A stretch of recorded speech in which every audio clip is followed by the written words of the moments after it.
शादी के बाद बहुओं का मायके जाना मना है। शाम के समय घर के आलीशान हॉल में पूरा परिवार एक साथ बैठे हंसी मजाक कर रहा होता है। वहीं बच्चे इधर उधर भाग रहे थे।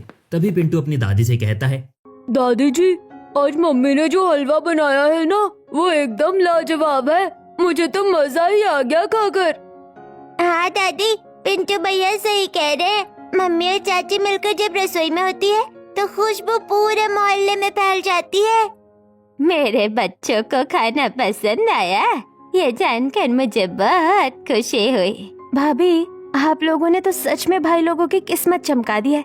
इतना अच्छा खाना और इतना अच्छा स्वभाव सबको नहीं मिलता।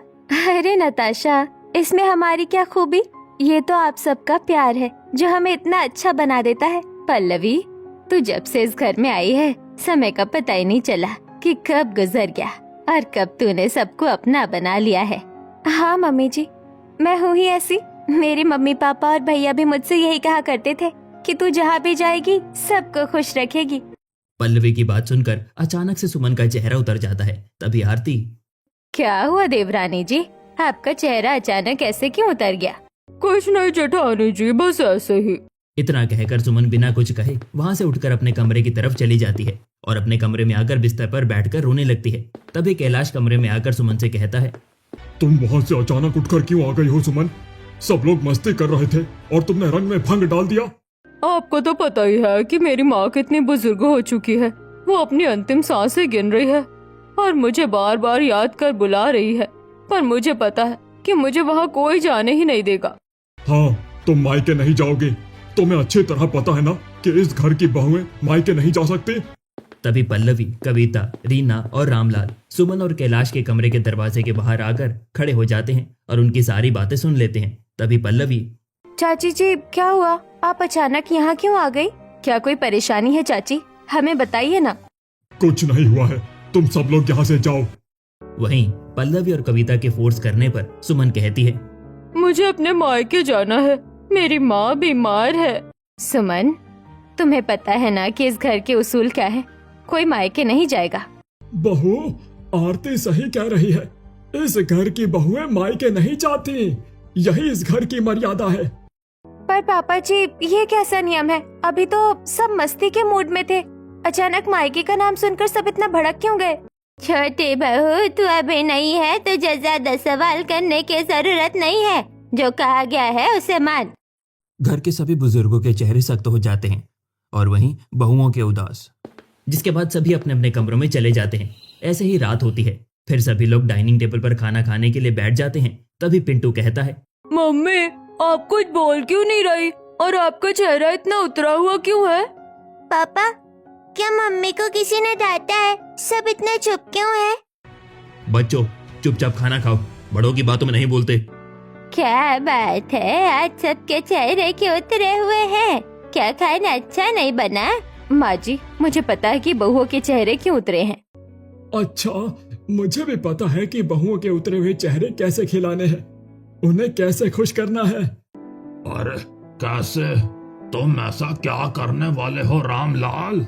बहुत दिनों से हम लोग शॉपिंग पर नहीं गए हैं। कल हम सब बहुओं को शॉपिंग पर लेकर चलेंगे। पापा, आपको तो पता है कि आपकी बहुएं शॉपिंग का नाम सुनते ही खिल उठती हैं। उन्हें शॉपिंग करके बहुत खुशी मिलती है। बेटा, सिर्फ बहुएं ही नहीं, हर लड़की और हर औरत शॉपिंग करके खुश होती है। मम्मी जी, शॉपिंग से वो खुशी नहीं मिलती जो अपनों से मिलकर मिलती है। पल्लवी, अब एक शब्द भी और मत बोलना, खाना खाओ और सो जाओ।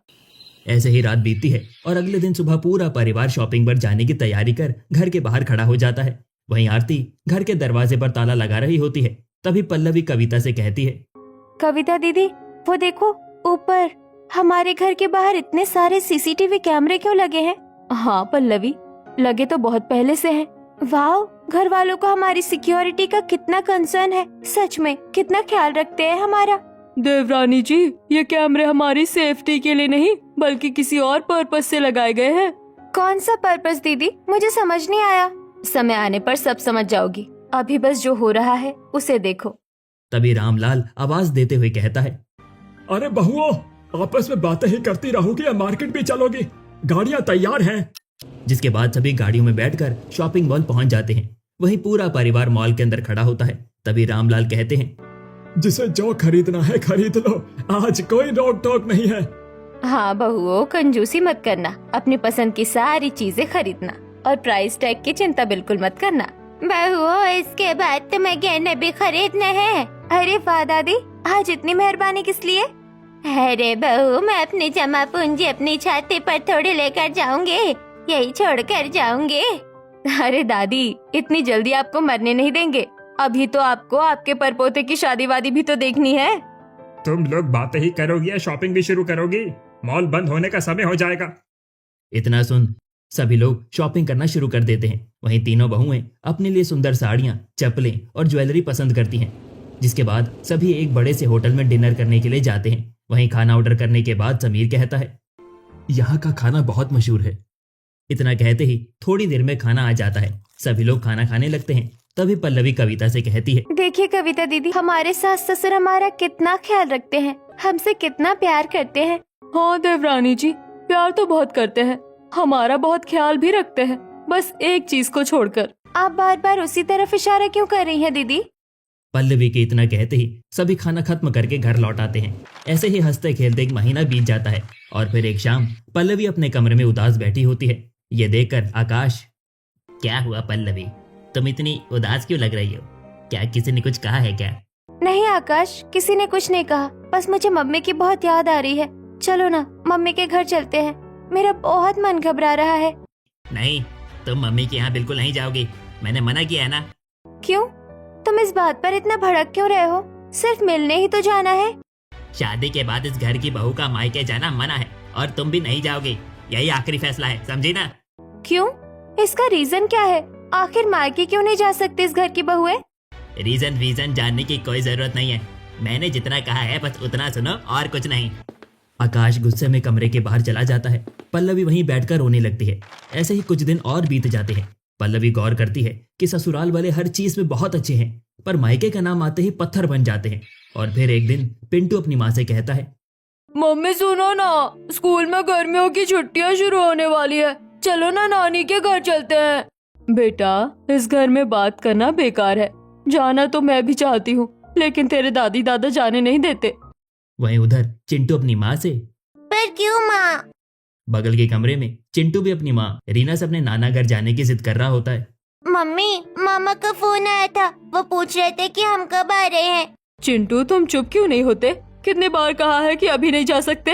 नहीं माँ, मुझे जाना है, प्लीज प्लीज। ठीक है बेटा, मैं तेरे दादा दादी से पूछ लूँ, फिर तुझे बताती हूँ। इतना कहकर कविता और रीना हॉल में आती हैं, जहाँ उनके ससुर, पति और दादा दादी सास बैठे होते हैं। बाबूजी, बच्चों की गर्मियों की छुट्टियां हैं, वो नानी के घर जाना चाहते हैं। बहू, इतने दिनों से यहाँ रह रही हो, तुम्हें इतना पता होना चाहिए कि शादी के बाद इस घर की बहू का मायके जाना मना है। मम्मी जी, बच्चे जाना चाहते हैं नानी के घर, मैं उन्हें कैसे मना कर दूं? आखिर आप लोग हमें जाने क्यों नहीं देते? देखो बहू, बहस मत करो, बच्चों हो या तुम, कोई नहीं जाएगा। मैंने जितना कह दिया उतना मानो। पर कोई तो वजह होगी। कोई वजह नहीं है, इस घर की बहुएं मायके नहीं जाती हैं, बस बात खत्म। दोनों बहुएं रोती हुई वहां से चली जाती हैं। पल्लवी ये सब छुप कर सुन रही होती है। जिसके थोड़ी देर बाद पल्लवी किचन में जाती है, जहाँ कविता और रीना रोते हुए काम कर रही होती हैं। तभी पल्लवी उनसे कहती है, दीदी, मेरी समझ में एक बात नहीं आती, हमारा परिवार हमसे इतना प्यार करता है, फिर मायके जाने से क्यों रोकता है? पल्लवी, ये सवाल मेरे मन में भी है, उस दिन से है जिस दिन से मैं इस घर की दहलीज पर आई हूँ। मैं क्या बताऊँ, मैं तो अपने सगे भाई की शादी में भी नहीं जा पाई थी। पता नहीं क्या दुश्मनी है इन्हें हमारे मायके वालों से। कुछ तो राज है दीदी, हमें इस राज के बारे में मम्मी जी से बात करनी पड़ेगी। हमने बहुत बार कोशिश की है, पर जवाब में सिर्फ डांट मिलती है। कोई तो राज है जो घर वाले हमसे छुपा रहे हैं। मैं वो राज जानकर रहूंगी, चाहे मुझे कितनी भी डांट क्यों ना सुननी पड़े। बातें करते हुए तीनों बहुएं खाना बना लेती हैं और डाइनिंग टेबल पर लगाकर परोस देती हैं। जिसके बाद सभी लोग खाना खाने लगते हैं। तभी रामलाल कहता है, अरे बहू, तुम तीनों एक दूसरे का मुंह क्यों देख रही हो और इतनी चुप क्यों हो? कुछ बोल क्यों नहीं रही हो? मम्मी जी, पापा जी, बहुत हो गया। मैं जानना चाहती हूँ कि आखिर बात क्या है। कैसी बात बहू? मुझे यहाँ आए 3 महीने हो गए हैं, आपने एक बार भी मुझे मायके नहीं जाने दिया। चाची सास की माँ बीमार है, आपने उन्हें भी नहीं जाने दिया। आखिर क्यों? आखिर इस घर में शादी के बाद बहू का मायके जाना मना है, ऐसा क्यों? बहू, तुम वो कारण जानने के लिए अभी इतनी बड़ी नहीं हुई हो। हमने जो कह दिया वो पत्थर की लकीर है, समझे? पर दादाजी आप हमें कैद में क्यों रखते हैं? तुम्हें यहाँ रानी बनाकर रखा गया है, हर खुशी दी जाती है, फिर मायके की क्या जरूरत है? दादाजी आप तो ऐसे व्यवहार कर रहे हैं जैसे गाय को खूंटे से बांध दिया जाता है और उसे चारा पानी दे दिया जाता है। हम गाय नहीं है, आपकी बहुएं हैं। हम इंसान हैं, हमारी फीलिंग्स है। हम अपने माँ बाप से मिलना चाहते हैं। ठीक है बहू, अगर तुम्हें अपने माँ बाप से मिलना ही है तो तुम उन्हें यहाँ बुला लो, पर तुम में से कोई मायके नहीं जाएगा। पर दादी बस यही आखिरी रियायत है, तुम चाहो तो भाइयों को भी बुला लो, पर कोई बाहर नहीं जाएगा। अगले कुछ दिनों में तीनों बहुओं के मायके वाले घर आते हैं और फिर पल्लवी अपनी माँ के साथ अपने कमरे में बैठी बातें कर रही होती है। बेटी, तेरे ससुराल वाले तुझे मायके क्यों नहीं आने देते? सब ठीक तो है ना? मम्मी मुझे नहीं पता, पर आप अपनी सुनाइए। भैया कैसे हैं? आप सबको मेरी याद आती है या नहीं? बहुत याद आती है बेटी, पर बेटी के ससुराल बार बार आना अच्छा नहीं लगता, इसीलिए हम भी चुप थे। आज के जमाने में ऐसी बातें कौन मानता है मम्मी? वहीं दूसरे कमरे में रीना के माँ बाप भी यही चर्चा कर रहे होते हैं। आजकल के बच्चे नियम नहीं मानते, पर हमें तो मानना पड़ता है ना। माँ, ये नियम किसने बनाए हैं और क्यों? शायद समाज के बड़े बुजुर्गों ने बनाए होंगे ताकि बेटी के मायके वाले उसके ससुराल में दखल अंदाजी ना करे और बेटी वहीं रच बस जाए। उधर चाची सास सुमन अपने कमरे में वीडियो कॉल पर अपनी माँ से बातें कर रही होती है। माँ, आप कैसी हो? मुझे आपकी बहुत चिंता हो रही है। मैं ठीक हूँ बेटा, तुम मिलने क्यों नहीं आई? क्या बताऊँ माँ, ससुराल के नियम बहुत सख्त हैं। इस घर में शादी के बाद बहू का मायके जाना मना है। ऐसे ही शाम हो जाती है। फिर शाम को छत पर रामलाल, आरती, कैलाश और दादा दादी इकट्ठा होकर बातें कर रहे होते हैं। हमें कितना बुरा लगता है जब बहू हमसे ऐसे सवाल करती है। हमारी मजबूरी हम उन्हें कैसे बताएं? वो वजह ना जाने तो ही अच्छा है। हाँ, ये राज हमारे साथ ही दफन हो जाना चाहिए। कुछ दिन बाद बहुओं के मायके वाले चले जाते हैं। ऐसे ही समय बीत रहा था। एक दिन पल्लवी के घर से फोन आता है। क्या हुआ माँ, आप इतनी घबराई हुई क्यों हो? बेटा, तेरे भाई का बिजनेस में बहुत लॉस हो गया है। वो डिप्रेशन में चला गया है और 2 बार सुसाइड करने की कोशिश कर चुका है। क्या? भैया ने ऐसा क्यों किया? तू जल्दी आजा बेटी, सिर्फ तू ही उसे संभाल सकती है। मम्मी आप घबराओ मत, मैं अभी आती हूँ। जिसके बाद पल्लवी बैग पैक करके हॉल में आती है। बहू कहाँ जा रही हो ये बैग लेकर? मम्मी जी मेरा भाई मुसीबत में है, मुझे उसके पास जाना होगा। तू यहाँ से एक कदम भी बाहर नहीं रखेगी? आज नहीं मम्मी जी, आज मैं मायके जाकर रहूंगी। मेरे भाई की जान का सवाल है। बहू, अगर तू आज मायके गई तो याद रखना कि इस ससुराल में फिर कभी कदम नहीं रख पाएगी। पल्लवी के कदम रुक जाते हैं। वो बेबस होकर वहीं खड़ी रह जाती है और आकाश से कहती है, आकाश देखो तुम्हारी माँ कैसा बर्ताव कर रही है, क्या हम इंसान नहीं है? पल्लवी फालतू की बातें मत करो, अपने कमरे में जाओ और अगर रिश्ता तोड़ना है तभी बाहर जाना। पल्लवी आंखों में आंसू लिए कमरे में चली जाती है। वो रात भर सो नहीं पाती और अगली सुबह वो किचन में आकर देखती है कि कविता और रीना भी उदास मन से काम कर रही होती हैं। तीनों एक दूसरे का चेहरा खामोशी से देखते हैं। फिर थोड़ी देर बाद कविता कहती है, अब बस बहुत हुआ, मैं अब इस ससुराल की कैद में और नहीं रहूंगी। दीदी अगर हम अपनी मर्जी से नहीं जा सकते तो हमें छुपकर जाना होगा। पर वो सीसीटीवी कैमरे वो चोरों के लिए नहीं, हमारे लिए ही लगाए गए हैं। क्या इतनी टाइट सिक्योरिटी? अब तो मुझे जाना ही होगा। पल्लवी एक प्लान बनाती है और अपनी दोनों जेठानियों को भी बताती है। फिर अगले दिन तीनों आरती के पास जाकर कहती हैं, मम्मी जी मेरी सहेली की शादी है, क्या मैं थोड़ी देर के लिए जा सकती हूँ? हाँ लेकिन अकेले? नहीं मम्मी जी, मैं आकाश को साथ लेकर जा रही हूँ। ठीक है, पर जल्दी वापस आ जाना। जिसके बाद पल्लवी और आकाश घर से निकलते हैं। वही रास्ते में पल्लवी अचानक चौंक कर कहती है, अरे मैं अपना पर्स लाना तो भूल ही गई। आकाश प्लीज जाओ और लेकर आओ ना। तुम बिना पल्लवी? अच्छा रुको, मैं ऑटो रुकवाता हूँ और तुम यहीं बैठो, मैं अभी आता हूँ। आकाश ऑटो रुकवाता है और पल्लवी को उसमें बिठाकर वापस घर आ जाता है। वहीं दूसरी तरफ जैसे ही वो घर के लिए निकलता है, पल्लवी दूसरे ऑटो में बैठकर अपने मायके की तरफ निकल जाती है। थोड़ी देर बाद आकाश पर्स लेकर वापस आता है तो वहां पल्लवी नहीं होती। वो उसे फोन करता है और, पल्लवी तुम कहाँ हो? आकाश मैं अपनी फ्रेंड के घर आ गई हूँ, मेरी फ्रेंड का बार बार फोन आ रहा था, इसलिए मुझे आना पड़ा। तुम घर चले जाओ। पल्लवी की बात सुनकर आकाश घर लौट जाता है। उधर घर पर कविता और रीना भी आरती के पास पहुंचकर, मम्मी जी, हम थोड़ा मार्केट जा रहे हैं। मेरे कान के झुमके टूट गए हैं और रीना की पायल के घुंघरू भी निकल गए हैं। तुम दोनों अकेले जाओगी? आजकल जमाना खराब है और फिर सुनार तुम्हें ठग लेगा। रुको, मैं भी तुम्हारे साथ चलती हूँ। ये सुनकर कविता और रीना एक दूसरे का चेहरा देखने लगती हैं। उनकी योजना पर पानी फिरता नजर आता है, पर वो मना नहीं कर पाती। फिर तीनों एक ऑटो में बैठकर मार्केट की तरफ निकल जाती हैं। वहीं ऑटो में बैठी कविता धीरे से रीना के कान में कहती है, रीना, अब क्या करे? मम्मी जी तो साथ में ही आ गई। अगर ये साथ रही तो हम मायके कैसे जा पाएंगे? कुछ तो करना होगा दीदी, हमें प्यास का बहाना बनाना चाहिए।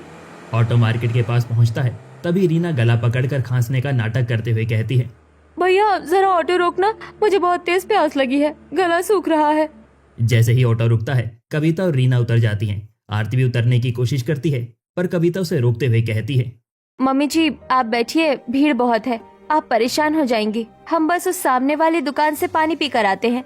कविता और रीना भीड़ का फायदा उठाकर गलियों में ओझल हो जाती है। आरती ऑटो के पास बैठी इंतजार करती रहती है। ऐसे ही काफी देर बीत जाने पर वो परेशान हो जाती है। ये दोनों कहाँ रह गई? पानी पीने गई है या कुआं खोदने? जिसके बाद आरती उन्हें फोन लगाती है, पर दोनों के फोन स्विच ऑफ आते हैं। वो ऑटो के पास चक्कर लगाने लगती है। उधर कविता और रीना दूसरे ऑटो में बैठकर अपने अपने मायके की तरफ निकल जाती हैं। शाम ढलने लगती है। आरती घर वापस पहुंच जाती है और हॉल में बैठकर दोनों का इंतजार करने लगती है। तभी कविता और रीना घर आती हैं। तुम दोनों कहाँ गायब थी? फोन क्यों बंद था तुम्हारा? मैं मार्केट में पागलों की तरह तुम्हारा इंतजार कर रही थी। अरे मम्मी जी, आप घर आ गई। हम तो आपको ढूंढ रहे थे। ढूंढ रही थी? मैं तो ऑटो के पास ही खड़ी थी। मम्मी जी, हम पानी पीकर आए तो ऑटो वहाँ नहीं था। हमें लगा शायद आप गुस्सा होकर घर वापस आ गई हैं, तो हम भी मार्केट घूमने लगे और फिर घर आ गए। और फोन क्यों बंद था? वो बैटरी खत्म हो गई थी मम्मी जी। बहुएं इस तरह बात को टाल देती हैं और बहुएं आए दिन किसी न किसी बहाने से छुप छुप कर मायके जाने लगती हैं। कभी सहेली की शादी का बहाना बनाती हैं तो कभी शॉपिंग का। बहुओं के व्यवहार में आए इस बदलाव को पूरा परिवार नोटिस करता है।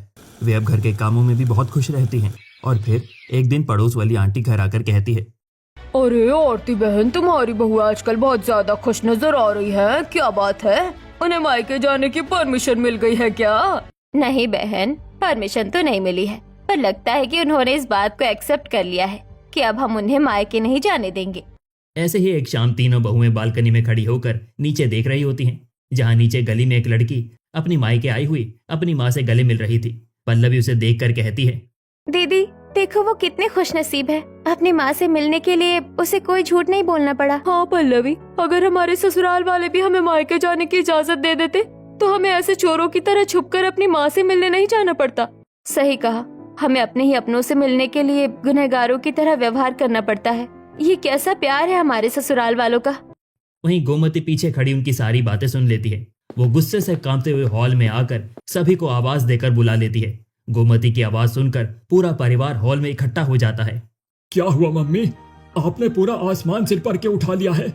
क्या किसी ने कुछ कह दिया है? तुम्हारी ये बहू है, ये हमसे झूठ बोलती है। ये चोरी छिप अपने मायके जाती है। अभी मैंने इन्हें बालकनी में बातें करते सुना है। क्या बहू, क्या माँ सच बोल रही है? क्या तुम लोग हमसे झूठ बोलकर बाहर जाती हो? हाँ मम्मी जी, माँ सच कह रही है, हम मायके जाते हैं। तुम्हारी हिम्मत कैसे हुई? मैंने साफ साफ कहा था कि इस घर में शादी के बाद बहुओं का मायके जाना मना है। अगर हमें प्यार से जाने की इजाजत दी होती तो हमें ये कदम नहीं उठाना पड़ता। बहू, मैंने तुम्हें चेतावनी दी थी कि अगर तुम मायके गई तो इस घर में नहीं रह सकती। मैं क्यों नहीं जा सकती? मैं कोई जानवर हूँ या गुलाम? मैं इस घर की बहू हूँ, कोई कैदी नहीं। हाँ, अब तक हमने आपकी हर बात मानी है, आपका सम्मान किया है, लेकिन अब नहीं। हम अपनी माँ से क्यों नहीं मिल सकते हैं? देवरानी के भाई बीमार थे, डिप्रेशन में थे, उनकी जान जा सकती थी, फिर भी आपने उन्हें रोका। क्या यही आपका प्यार है? अगर आप लोग कहेंगे कि हम घर छोड़ दें तो हम घर छोड़ देंगे, लेकिन अपने मायके को नहीं छोड़ेंगे। हम ऐसे ससुराल में नहीं रहेंगे जो बहुओं के मायके जाने पर पाबंदी लगाए। आपको हमारे मायके वालों से इतनी नफरत क्यों है? आखिर उन्होंने आपका क्या बिगाड़ा है? बहुओं की खड़ी खड़ी बातें सुनकर ससुर, पति और दादा दादी सास एकदम सन्न रह जाते हैं। उनके पास कोई जवाब नहीं होता। वो चुपचाप वहां से चले जाते हैं, जिसके बाद में एक अजीब सी खामोशी छा जाती है।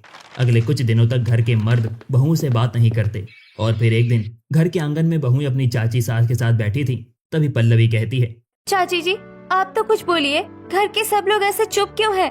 मैं क्या बोलूं बेटा, मुझे तो खुद अनुमति नहीं है। चाची कुछ तो ऐसा हुआ है जिसकी वजह से ये लोग हमें जाने नहीं देते। आपको तो पता होगा ना, आखिर पुराना राज क्या है?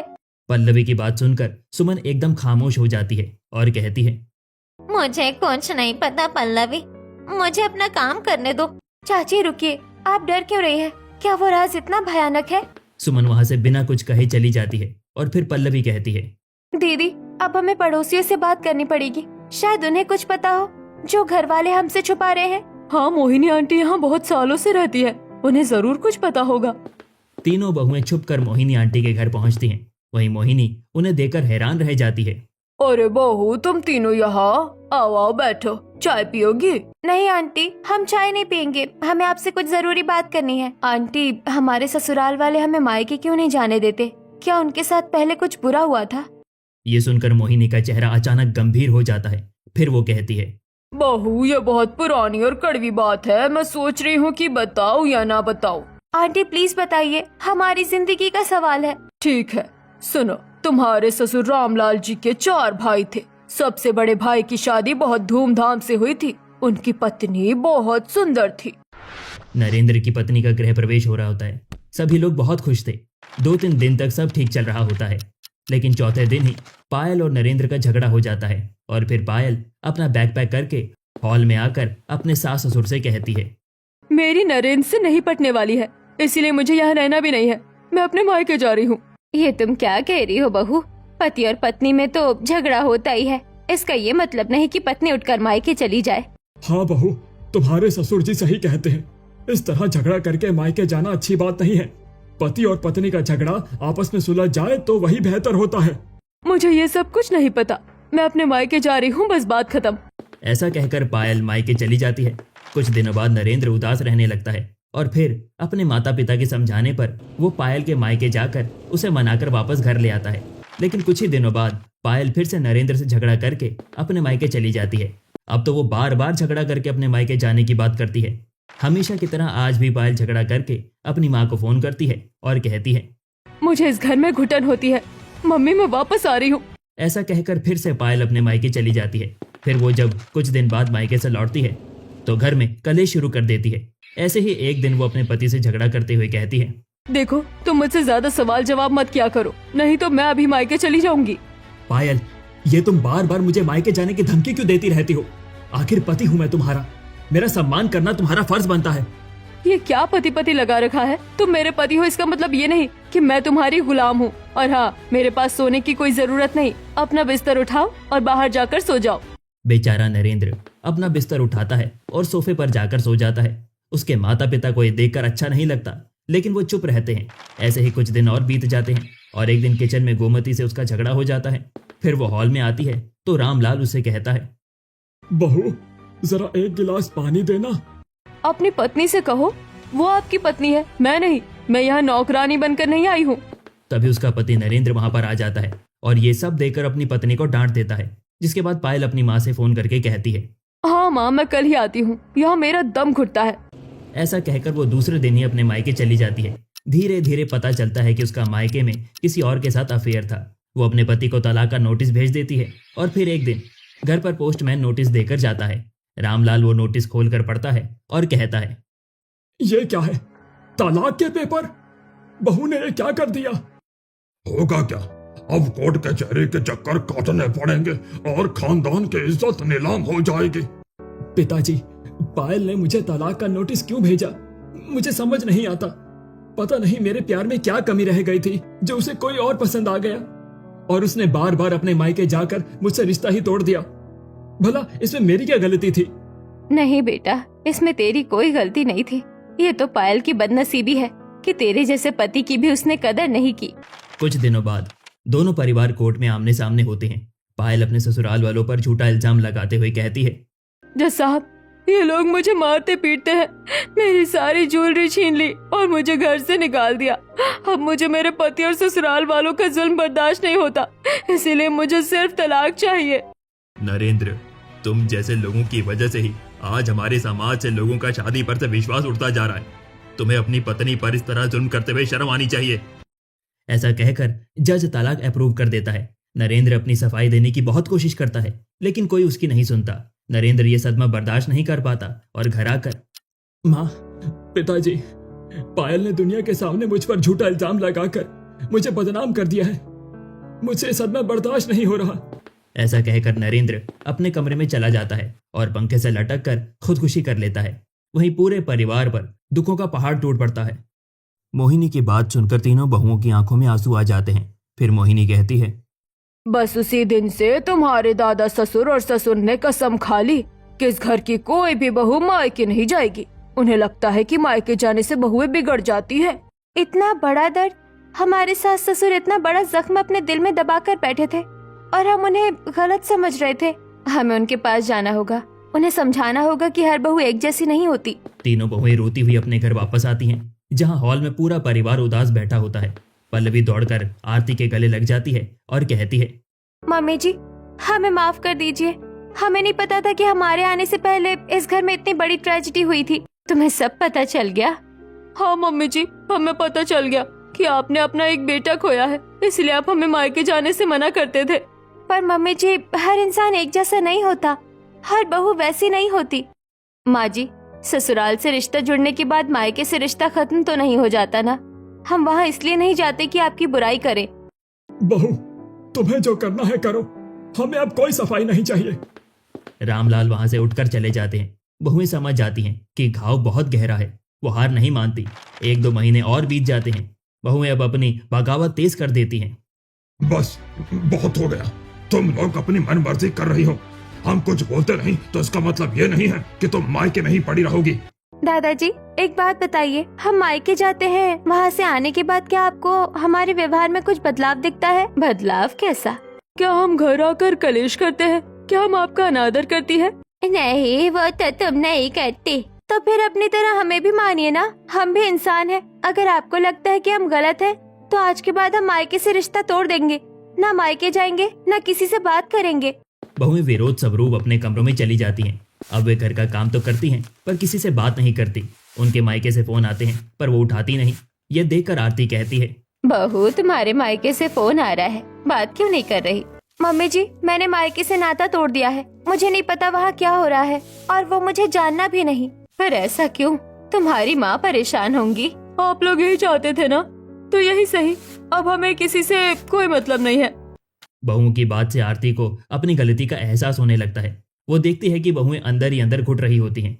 वहीं शाम को पल्लवी की माँ का फोन आरती को आता है और वो कहती है, समधन जी, मेरी बेटी 3 दिन से बात नहीं कर रही है। क्या कोई बात हो गई? क्या वो ठीक है? नहीं समधन जी, सब ठीक नहीं था, पर अब ठीक हो जाएगा। ऐसा कहकर आरती फोन रख देती है। उसकी आंखों में आंसू होते हैं। वो समझ जाती है कि डर की वजह से वो अपनी बहू की खुशियों का गला घोंट रही है और वो सीधे रामलाल के पास जाती है और कहती है, सुनिए, क्या हम वाकई सही कह रहे हैं? आज पल्लवी की माँ का फोन आया था, वो बेचारी रो रही थी। आरती, तुम फिर वही बातें लेकर बैठ गई। तुम्हें याद है ना उस दिन क्या हुआ था? हमारे बेटे की जान चली गई थी। मुझे सब याद है, पर उस हादसे की सजा हम इन मासूम बहुओं को क्यों दे रहे हैं? क्या पल्लवी या कविता ने कभी उस जैसी हरकत की? डर लगता है आरती। मायके की हवा लगते ही इंसान बदल जाता है। नहीं, हवा नहीं बदलती, नियत बदलती है। हमारी बहुओं की नियत साफ है। देखिए ना, उन्होंने विरोध में अपने माँ बाप से बात करना ही बंद कर दिया है। क्या आप चाहते हैं कि वे अपनी जड़ों से कट जाए? रामलाल चुप हो जाते हैं। काफी देर सोचने के बाद रामलाल हॉल में आते हैं, जहां सभी लोग बैठे थे। वहीं रामलाल अपनी बहू से कहते हैं, आरती सही कह रही थी। एक इंसान की गलती की सजा सबको नहीं दी जा सकती। अब वक्त आ गया है कि हमारी पुरानी कड़वाहट को भुला दे। अब से इस घर में कोई पाबंदी नहीं है। कल सुबह ही आकाश तुम्हें तुम्हारे मायके लेकर जाएगा और कविता, रीना, तुम दोनों भी जब चाहो अपने घर जा सकती हो। ये सुनते ही तीनों बहुओं की आंखों में खुशी के आंसू आ जाते हैं। पल्लवी दौड़कर रामलाल के पैर छूती है। क्या सच में पापा जी, आप हमें मायके जाने देंगे? हाँ बहू, और सिर्फ जाओगी ही नहीं, तुम लोग अपने माँ बाप को यहाँ भी बुला सकती हो। अब से ये सीसीटीवी कैमरे सिर्फ सुरक्षा के लिए होंगे, तुम पर नजर रखने के लिए नहीं। पूरे घर का माहौल अचानक बदल जाता है। सभी बहुएं बहुत खुश हो जाती हैं और अपने सास ससुर को धन्यवाद कहते हुए उनका आशीर्वाद लेती हैं और फिर अब वो खुशी खुशी मायके आने जाने लगती हैं।